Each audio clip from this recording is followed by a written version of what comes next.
You're watching How Leap. Let's change your Facebook page name.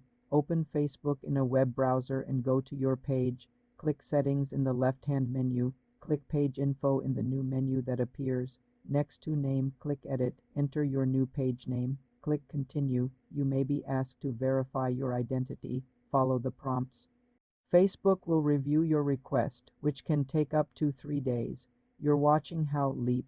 Let's change your Facebook page name. Open Facebook in a web browser and go to your page. Click Settings in the left-hand menu. Click Page Info in the new menu that appears. Next to Name, click Edit. Enter your new page name. Click Continue. You may be asked to verify your identity. Follow the prompts. Facebook will review your request, which can take up to 3 days. You can only change your page name if you are an admin and the page has fewer than 200 likes, or you meet Facebook's naming policies. For more simple tech tutorials, subscribe to the channel.